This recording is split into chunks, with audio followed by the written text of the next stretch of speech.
जय श्री कृष्णा। वृश्चिक राशि वालों के लिए जो आने वाला सप्ताह है ये ठीक रहने वाला है, अच्छा ही रहने वाला है। आपके लिए ऐसा है कि शुरुआत का जैसा दिन होगा, सोमवार का दिन आएगा। सोमवार को दिन चंद्रमा रहेंगे आपके कहाँ पे, द्वितीय भाव के अंदर, और भाग्य भाव में गुरु है ही। तो यहाँ से द्वितीयेश और भाग्येश दोनों राशि परिवर्तन करेंगे। तो ऐसे समय के अंदर घर परिवार के अंदर या तो कोई हमारे पुराने या बड़े कोई मेहमान वगैरह आते हैं, या फिर ऐसा होता है कि परिवार में कोई अच्छा खासा काम होता है, बड़ा इवेंट होता है। तो ऐसा किसी के साथ में हो रहा है तो कमेंट करके जरूर बताइएगा। सेविंग से संबंधित, पैसे से संबंधित भी चीजें यहाँ पे आप लोगों के लिए उत्तम ही दिखाई देती हैं। ठीक है, ये मारक भाव है, लेकिन द्वितीय भाव, लेकिन फिर भी यहाँ पे है तो धन ही।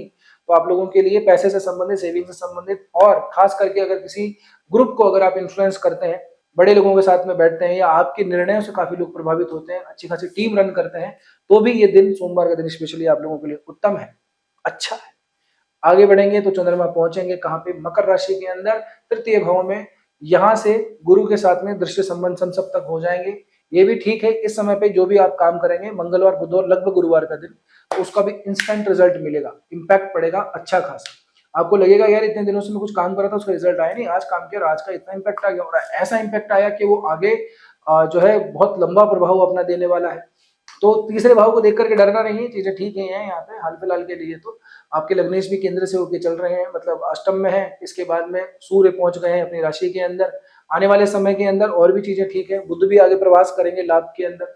तो आने वाले समय में, महीने के अंदर भी जिन लोगों का प्रमोशन वगैरह होना है या तय हो चुका है, लगभग डेजिग्नेशन ही लेना है, तो जरूर से कमेंट करके बताइएगा। आने वाला टाइम आप लोगों के लिए काफी बढ़िया दिखाई दे रहा है। चलिए आगे बढ़ते हैं। अब यहाँ से राहु के पास में पहुंच जाएंगे चंद्रमा शुक्रवार शनिवार के आसपास। अब यहाँ पे साहब राहु जो है ग्रहण लगा देते हैं किसी भी ग्रह को। चंद्रमा जैसा ग्रह, एक इमोशंस और एक थॉट्स दोनों एक साथ बॉम्बार्डिंग होगी, तो घर पे शांति बना के रखिएगा। घरेलू कलेश थोड़े से हो जाते हैं ऐसे समय पे। ऐसा नहीं है कि कोई व्यक्ति कुछ करता है, ये अपना आप ही कोई बातें पुरानी उठती हैं, जरा सी बात के ऊपर पुरानी बात को आठ में उठा लेता है और ताम झाम पूरी तरह से बिगड़ जाता है। तो शांति बना के रखिएगा घर गृहस्थी के अंदर। इस समय पे कोई निवेश अगर ले रखा है, कोई मकान दुकान ऑफिस घर गाड़ी, तो थोड़ा सा इस समय पे सावधानी से परचेज कीजिएगा। मैं तो कहूंगा कि रहने ही दीजिएगा अगर राहु या चंद्रमा से संबंधित दशांतर दशा चल रही है तो। बाकी अगर इन दोनों से संबंधित नहीं है तो फिर भी आगे बढ़ सकते हैं, कोई दिक्कत वाली बात, ठीक है ना। एक और बात, यहाँ से दृष्टि संबंध जिस तरह से बनता है करियर भाव के ऊपर, तो अपने ऑफिस प्लेस के ऊपर भी थोड़ी चिंताएं हमको दिखाई देती हैं आप लोगों की। तो ऑफिस पॉलिटिक्स या जो भी कुलीग्स हैं, सीनियर हैं, जूनियर हैं, उनसे ज्यादा उलझेंगे तो चीजें आपके लिए ठीक नहीं होगी। वैसे भी मंथ एंड चल रहा है, कुछ महीने के टारगेट्स वगैरह पूरे करने होंगे, तो अपने काम पे ज्यादा ध्यान दीजिए, नहीं तो कुछ एकाध निर्णय इधर उधर किया नहीं, काम हमारे बिगड़ा है। संडे का दिन आ जाएगा, छुट्टी बना के रखिएगा, कुछ नहीं करना है, ध्यान रखिएगा। कारण ये है चंद्रमा आगे बढ़ेंगे, शनि के साथ मिलेंगे पंचम भाव के अंदर, विष योग बन जाता है। पंचम भाव विष योग मतलब बुद्धि के अंदर बस खुराफा शुरू हो गई, दिमाग में खुराफा शुरू हो गई है।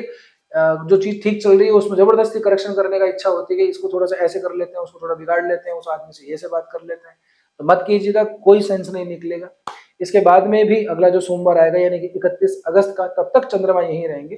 तो अपने विवेक पे, अपनी बुद्धि पे संयम थोड़ा सा बना के रखिएगा, खामखा चीजों को उलझना नहीं है। एक और बात मैं आप लोगों को कहूं कि जो हमारे विद्यार्थी गण हैं, स्टूडेंट्स वगैरह हैं, वो भी थोड़ा सा जो है भटके नहीं इधर से उधर।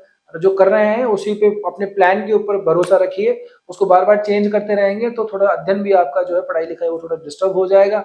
और साथ ही के अंदर जो लोग कुछ नई स्ट्रीम के अंदर अभी भी प्रवेश ले रहे हैं, आगे बढ़ रहे हैं, जिनका नीट वगैरह के अंदर प्रॉपर कॉलेज नहीं मिला, वो भी सोच रहे हैं कि यार आगे कौन से कॉलेज में जाना है, क्या करना है। तो इन 2 दिनों के लिए तो डिसीजन मत ही लीजिएगा। जो पहले के समय अच्छे हैं उन पे थोड़ा ज्यादा फोकस करके रखिएगा, ठीक है ना। अष्टम के अंदर से होकर के मंगल गुजर रहा है, चोट चपेट दुर्घटनाएं की संभावना दिखाई देती हैं।